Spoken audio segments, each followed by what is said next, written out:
Bienvenue dans les 3 minutes de l'AFPRIC, un podcast pour les personnes concernées par la polyarthrite rhumatoïde et les rhumatismes inflammatoires chroniques. Dans chaque épisode, des infos, astuces et conseils qui vont à l'essentiel.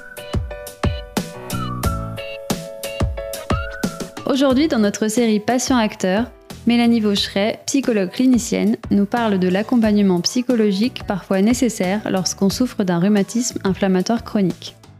Aujourd'hui, on va parler de l'accompagnement psychologique parce que vivre avec un rhumatisme inflammatoire chronique peut entraîner une souffrance morale, avoir un retentissement émotionnel et psychologique et un retentissement important sur le quotidien. Et si un psychologue ou un psychothérapeute peut être consulté quand on le souhaite, on peut quand même relever des critères qui vont indiquer l'importance pour le malade de se faire aider. Le premier critère, ça va être un critère d'intensité et de durée. C'est-à-dire que l'humeur fluctue chez toutes les personnes, malades ou non. En revanche, parfois, l'humeur prend l'allure d'une souffrance morale présente tous les jours et pendant plusieurs semaines. À ce moment-là, ça va être important de trouver un thérapeute pour se faire accompagner. Un autre critère qui peut servir d'alerte, ça va être au niveau fonctionnel. C'est-à-dire que si la souffrance morale ne permet plus de travailler, perturbe les relations amicales et familiales, là aussi, il est important de consulter. Et enfin, un troisième critère, même si la liste est bien sûr non exhaustive, c'est plus d'un point de vue affectif au niveau des investissements émotionnels. C'est-à-dire que si le malade ne parvient plus à faire des projets, à être dans un mouvement vers le futur, n'a pas des désirs et n'a pas de plaisir à faire les choses, là aussi, c'est signe généralement que l'on a besoin d'aide.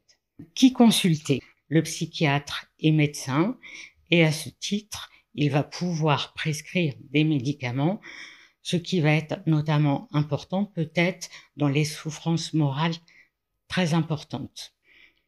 Le psychologue, donc, a un master en psychologie, mais ne peut pas prescrire.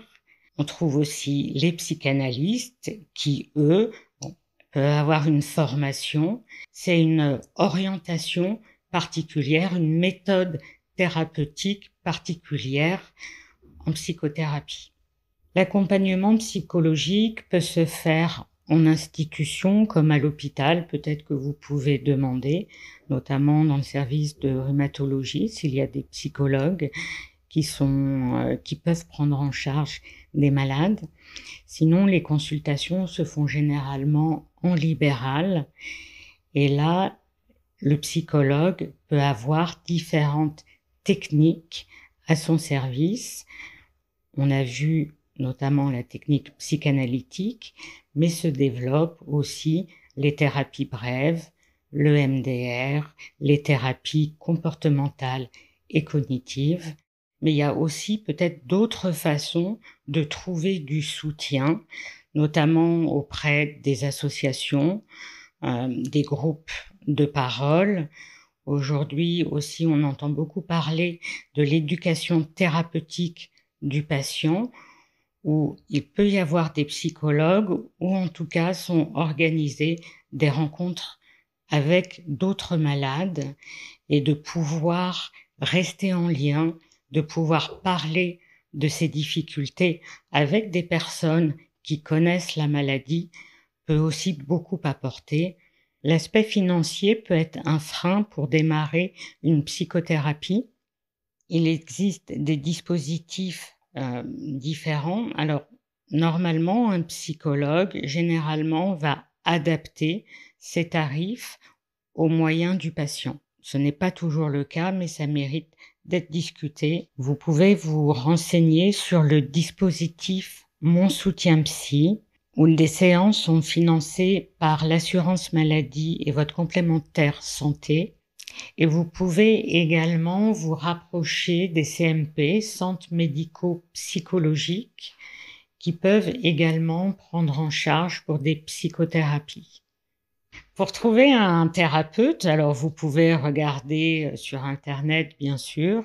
Vous pouvez également demander à votre médecin traitant. Il a peut-être entendu parler, il a eu le retour de patients sur des psychologues ou des psychiatres. Vous pouvez demander aussi à votre pharmacie, qui elle aussi peut avoir entendu parler de professionnels de façon positive. On peut bien sûr prendre l'avis des professionnels de santé pour trouver un thérapeute, mais il faut aussi se faire confiance car c'est la relation qui va être importante et que vous puissiez sentir comment vous vous sentez dans cette relation avec le thérapeute. Car c'est avant tout cette relation qui va vous aider, vous soutenir et vous accompagner. Merci Mélanie Vaucheret pour votre intervention. Nous remercions également le laboratoire UCB qui a apporté son soutien institutionnel à la réalisation de cet épisode. Ça vous a plu ? N'hésitez pas à vous abonner, liker et partager notre émission. Pour plus d'infos, rendez-vous sur www.polyarthrite.org.